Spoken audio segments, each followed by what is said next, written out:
Assalamualaikum warahmatullahi wabarakatuh. Saya Sania Tamayani dari Manajemen 17A. Di sini saya akan menyampaikan diskusi saya dengan Patia mengenai tugas teori pengambilan keputusan UKM Mikwali. Yang pertama, nama UKM Mikwali yang berada di Jalan HS Runggowaluyo, tepatnya di samping kampus UBP, jenis usaha pedagang. Yang kedua, pembagian tugas dalam kelompok. Patia Hanipa melakukan observasi dan pengumpulan data, membuat PPT, dan Sania Tamayani mengidentifikasi masalah, membuat analisis SWOT, dan mempresentasikan tugas. Ketiga, tujuan mengidentifikasi permasalahan yang terjadi di UKM Mikwali. Yang kedua, membuat alternatif keputusan dari permasalahan yang terjadi di UKM Mikwali. Yang terakhir, melakukan analisis pengambilan keputusan dalam kondisi berisiko. Yang keempat, identifikasi masalah.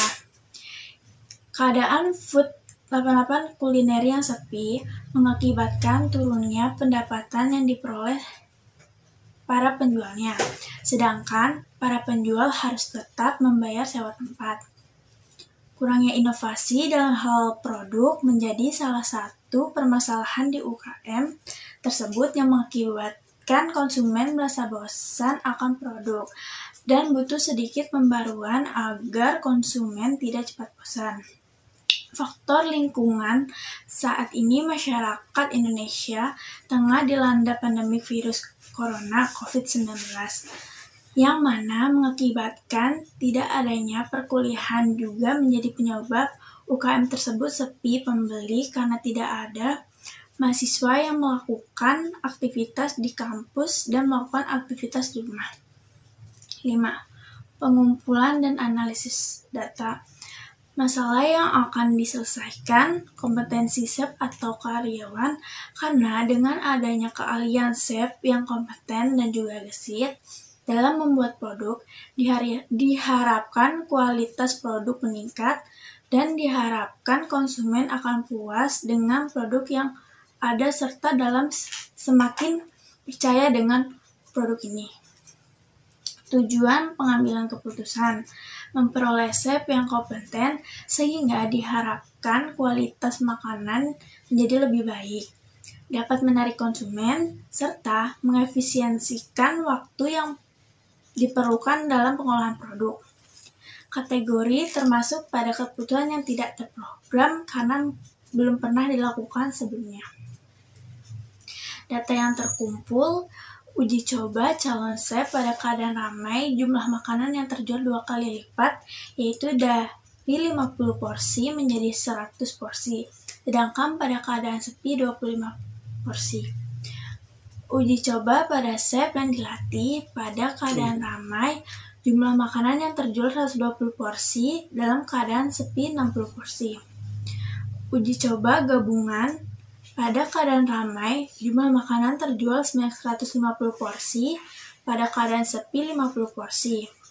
Adanya kasus COVID-19 menyebabkan sepinya restoran sehingga memiliki peluang lebih besar dibandingkan kondisi ramai. 6. Pembuatan alternatif keputusan.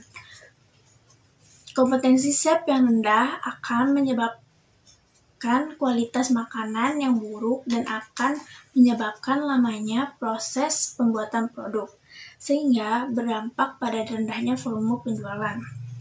Model yang akan direncanakan yaitu dengan menggunakan model kualitatif berdasarkan asumsi yang dipaparkan oleh pengelola. Alternatif solusi untuk pemecahan masalah. Terdapat 3 alternatif untuk memperoleh SEP yang kompeten. Yang pertama, melatih SEP atau karyawan yang ada, mengganti SEP atau karyawan dengan SEP yang kompeten. Yang terakhir, menambah SEP atau karyawan yang ada dengan SEP kompeten. Ketujuh, analisis pengambilan keputusan dalam kondisi berisiko. Di sini kami menggunakan menggunakan metode IMV dan EOL. Yang pertama, IMV diperoleh hasil 60 pada SEP atau karyawan lama. Alasan dengan menggunakan metode tersebut, maka akan menghasilkan keputusan tetap mempertahankan karyawan lama yang kompeten dan juga gesit dalam membuat produk. Diharapkan kualitas produk meningkat, diharapkan konsumen akan puas dengan produk yang ada serta dapat semakin percaya dengan produk ini. Keputusan yang diambil pada kondisi beresiko menggunakan IMV dengan metode pengambilan keputusan pada kondisi beresiko menggunakan IMV dari 3 alternatif tersebut untuk dapat menjual jumlah porsi yang menguntungkan, yaitu memilih alternatif 2, tetap mempertahankan SEP atau karyawan Mi-Kuali yang lama dengan menghasilkan 60 porsi. Selanjutnya, tabel keputusan toko dengan menggunakan IOL. Diperoleh 0 pada SEP lama. Keputusan yang diambil pada kondisi beresiko menggunakan EOL. Uraian jawaban sama dengan IMV. Karena paling sedikit ruginya itu adalah alternatif 2. Maka alternatif 2 yang dipilih yaitu tetap mempertahankan SEP atau karyawan lama, karena dapat menghemat pengeluaran biaya. Yang terakhir, kesimpulan.